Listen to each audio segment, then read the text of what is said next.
নমস্কার। আরও একটি আপডেট নিয়ে হাজির হয়েছি আপনাদের সামনে। সেটি হলো 2029 সালের লোকসভা নির্বাচন কোন পথে এগোচ্ছে। 2029 সালের লোকসভা নির্বাচন এখনও পর্যন্ত বহুদূরে, কিন্তু কিছুটা হলেও আজ লাগতে শুরু করেছে 2029-এর লোকসভা নির্বাচনের। যখন মাননীয় নরেন্দ্র মোদীজির নেতৃত্বে প্রথম বিজেপি ক্ষমতায় আসে, সেই সময় প্রধানমন্ত্রী নরেন্দ্র মোদী বেশ কিছু গুরুত্বপূর্ণ সিদ্ধান্ত গ্রহণ করেছিলেন। তার মধ্যে উল্লেখযোগ্য ছিল নোটবন্দি। এই নোটবন্দি করার পর অনেকেরই সমস্যা হয়েছিল। অনেকের বলতে সাধারণ মানুষের বিভিন্ন রকমের সমস্যা হয়েছিল, যে রাস্তায় দাঁড়িয়ে লাইনে দাঁড়িয়ে টাকা তুলতে হয়েছিল। সেই সময় জাতীয় কংগ্রেস মনে করেছিল হয়তোবা পরবর্তী নির্বাচনে বিজেপি আর ঘুরে দাঁড়াতে পারবে না, যে মানুষ আবার তাদেরকে ফিরিয়ে আনবেন।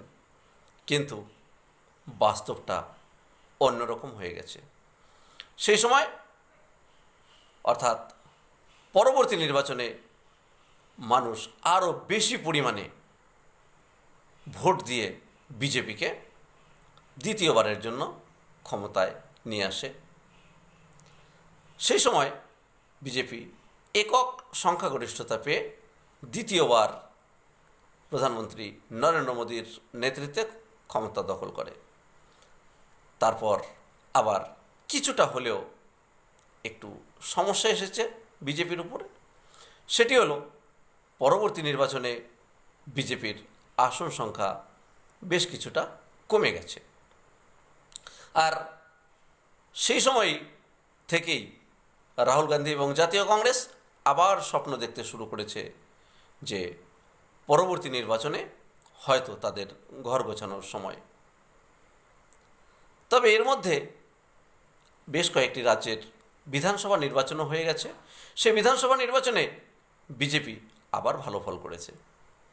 বলা যায় অনেকটাই শক্তি বৃদ্ধি হয়েছে বিজেপির।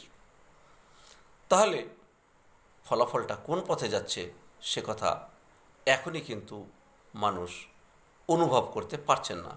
একদিকে ইন্ডিয়া জোট, সেই ইন্ডিয়া জোট নিয়ে বিরোধীরা যেমনভাবে বিগত লোকসভা ভোটে লড়াই করেছিল, তাতে কিন্তু তেমন একটা সুফল পায়নি। কিন্তু মানুষ মনে করেছেন যে বিজেপিকে ক্ষমতায় আনলে হয়তোবা রাষ্ট্রের জন্য তা ভালো হবে, তাই তারা বিজেপিকে ভোট দিয়েছেন। আর এরপর বেশ কিছু রাজনৈতিক দল ইন্ডিয়া জোট ছেড়ে দিয়েছে, অর্থাৎ ইন্ডিয়া জোটে একটা ফাটলের সৃষ্টি হয়েছে। তার মধ্যেই আরও একটি ঘটনা ঘটে গেছে, সেটি হচ্ছে নিট প্রশ্নপত্র ফাঁস। এই নিট প্রশ্নপত্র ফাঁস হবার পর সমগ্র ভারত জুড়ে তোলপাড় শুরু হয়ে গেছে। শুরু হয়েছে আলোড়ন। ককরোচ জনতা পার্টি দিল্লির যন্তর মন্তরে আন্দোলন শুরু করেছে, যেটাকে বলা হয় ছাত্র আন্দোলন।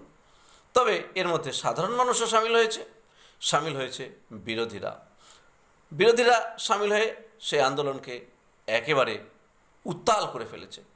চাণক্য একটা কথা বলেছিলেন যে যখন রাষ্ট্রের সমগ্র বিরোধীরা একজোট হবে, মনে রাখতে হবে দেশ তখন সঠিক পথে চলছে।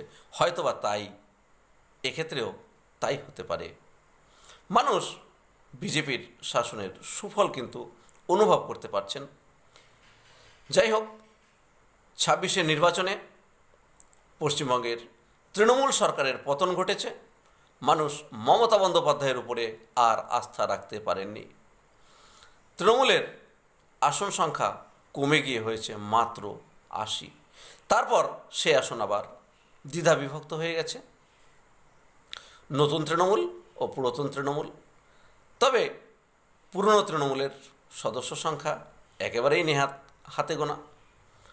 যাই হোক, মানুষ আর হয়তো মমতা বন্দ্যোপাধ্যায়ের প্রতি ভরসা রাখতে পারছেন না, এমনটাই।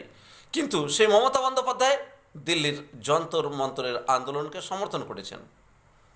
জানি না তিনি এর পেছনে কোন যুক্তি খুঁজে পাচ্ছেন, সে কথা সময় বলবে। তবে সেটি তিনি করতেই পারেন, কারণ সেটি তার একান্তই ব্যক্তিগত ব্যাপার। তবে ইন্ডিয়া জোটের যে ফাটল, সেই ফাটল থেকে কিন্তু একটা জিনিস স্পষ্ট যে পরবর্তী নির্বাচনে ইন্ডিয়া জোট হয়তো আর দাঁত বসাতে পারবে না। তাহলে কি ভাবনাটা অন্য জায়গায়? হ্যাঁ, সেটি হতেই পারে। হয়তোবা নতুন কোনো জোট গঠিত হচ্ছে। সেই নতুন জোট কেন্দ্রের বিজেপি সরকারের সাথে প্রতিদ্বন্দ্বিতা করে কতখানি সুবিধা পাবে সেটা বলবে সময়। তবে রাজনৈতিক বিশ্লেষকেরা মনে করেন বর্তমান সময়ে ভারতবর্ষে বিজেপির যা পরিস্থিতি, সেই পরিস্থিতিতে বিরোধী রাজনৈতিক দলগুলি যতটাই চেষ্টা করুক, সেক্ষেত্রে বিজেপিকে পরাস্ত করা বা বিজেপিকে দমিয়ে বিজেপির থেকে বেশি আসন পাওয়া একটা বিরাট কষ্টসাধ্য ব্যাপার। তবে রাজনীতিতে আগে থেকেই কোনো কিছু বলা যায় না। মানুষ সমস্ত কিছু বিচার করবেন শেষ রাতে এবং ভোট বাক্সে। মানুষের সিদ্ধান্ত কিন্তু সেখানেই শেষ কথা বলবে। তবে এখনও পর্যন্ত যেটুকু বলা যায় যে 2026-এর নির্বাচনেও বিজেপি সমগ্র বিরোধী রাজনৈতিক দলের তুলনায় অনেকটাই এগিয়ে। তার মধ্যে পশ্চিমবঙ্গের রাজনৈতিক পরিস্থিতি এবং আবহাওয়া তুলনামূলকভাবে আরও অনেক ভালো। সকলে অবশ্যই চ্যানেলটি সাবস্ক্রাইব করে সঙ্গে থাকবেন, যাতে আপনাদের জন্য এই ধরনের বিশ্লেষণমূলক ভিডিও নিয়ে হাজির হতে পারি। ধন্যবাদ।